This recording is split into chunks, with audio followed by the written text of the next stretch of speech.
Assalamu alaikum wa rahmatullahi wa barakatuh.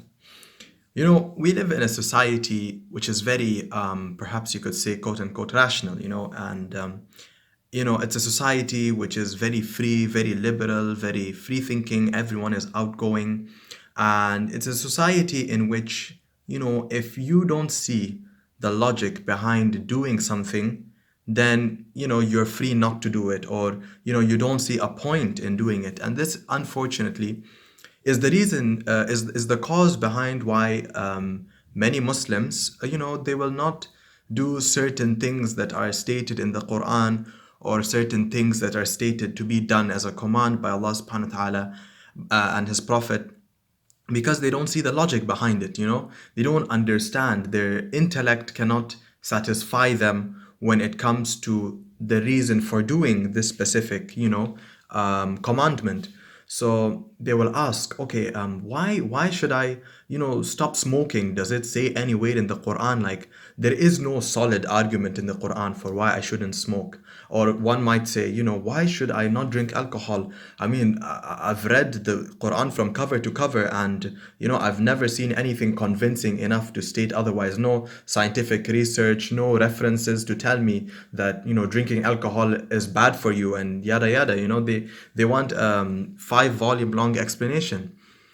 What happened to sama'na wa ata'na? What happened to listening to a verse, listening to an ayah, and listening to a commandment of Allah subhanahu wa ta'ala and his messenger, and just saying, I submit, I'm going to do it, without an explanation or without a reason behind it. You just do it because the one who is commanding you to do it is from a position and from a place of authority. You find army generals, you find soldiers in the army. When an army general instructs them to do whatever deed it may be, what will they do? Straight away, pick up their gun, boom, without question, without even a second thought. They will do it straight away. Why? Because the army general told them to do that.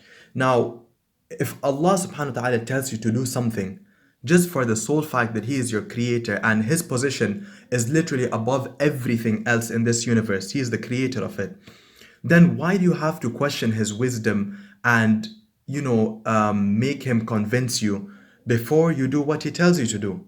Allah subhanahu wa ta'ala created you.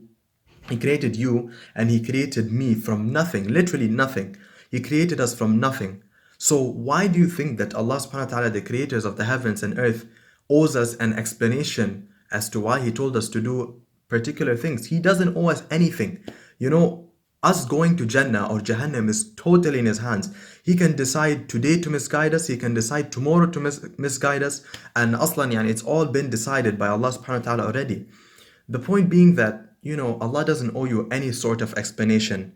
Allah tells you to do something, you listen to the command. Don't let your intellect be the driver of every single action that you do. Don't let your conviction be based on scientific reasoning, logic, and your own intellect. You listen to something, and the number one priority should be from who the command is coming from, not how convincing the amr is, not how convincing the argument is to stay away from things that are prohibited and to come close to things that are good for you. No, not the logic behind those or the scientific reasoning. All that, throw it aside. The moment you hear of what Allah subhanahu wa ta'ala has to say, take the explanation, throw it out the window, throw the explanation out the window, and whatever is going on in here, do it as long as it's coming from Allah subhanahu wa ta'ala and his messenger.